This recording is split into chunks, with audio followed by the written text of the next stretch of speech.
फाड़ दी, जो कि बहुत ही अजीब बात थी। पर उसने ये क्यों किया ये आपको कुछ ही देर में पता लग जाएगा। अब नियॉन जो कि उस बोट को चला रहा था, पॉल उससे पूछता है कि आखिर इस टाउन को हो क्या गया है, सब लोग यहाँ पर ऐसा क्यों बर्ताव कर रहे हैं जैसे कि मानो कुछ बड़ा हादसा हुआ हो। तब नियॉन बताता है कि इन्हें ऐसा बर्ताव करने की वजह है डर, एक ऐसी चीज का जिसे देखा किसी ने नहीं है लेकिन महसूस सभी ने किया है। उसे हम लोग ब्लैक डीमन के नाम से पुकारते हैं, जो कि यहीं कहीं इस महासागर में छुप कर रहता है। उसकी बातें सुन पॉल खूब हंसता है क्योंकि उसे उसकी बातों पर यकीन नहीं था। इस बीच वो नियॉन उसे बीच में बने एक पोर्ट पर उतार कर कहता है कि इससे आगे उसे खुद ही जाना पड़ेगा क्योंकि वो और आगे नहीं जा सकता।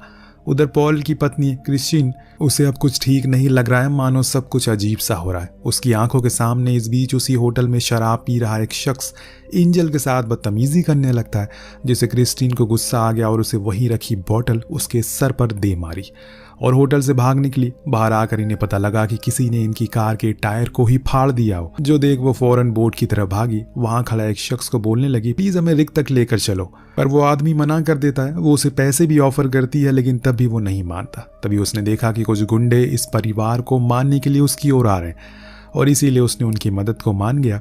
सीन शिफ्ट होकर पहुंचता है पॉल पर, जो कि अकेले ही रिक की ओर जा रहा है, पर वहां जाकर उसे पता लगा कि रिक की तो हालत बेहद ही खराब हो रखी है।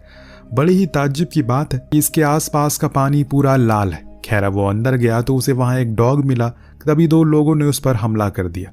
तो पॉल खुद के बचाव के लिए कहता है कि वो इंजीनियर है और ऑयल रिक को देखने के लिए आया हुआ है।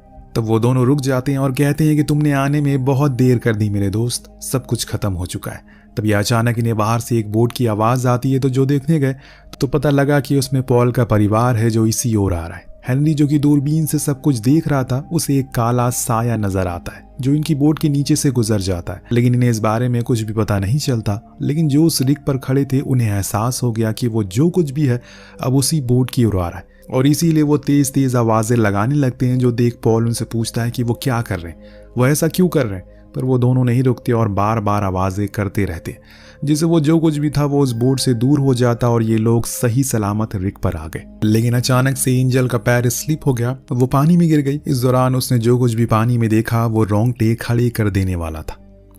चारों ओर बस इंसानों की कटे हुए हाथ और पैर पड़े थे और वो उसकी ओर आ रहा है, जिसे डरकर वो चिल्लाना शुरू करती और सभी ने फौरन उसे ऊपर उठा लिया, उसकी जान बचा लिया। पर पॉल को अपने सवाल का जवाब चाहिए, यहाँ पर ये सब हो क्या रहा है, आखिर क्यों ये सब इतना अजीब है, कोई बताएगा मुझे। तब शैडो क्रिस्टीन को अपनी दूरबीन देता है, उधर देखने को कहता है। जो बोट उन्हें लेकर आई थी उसके पीछे वही ब्लैक डीमन लगा हुआ है।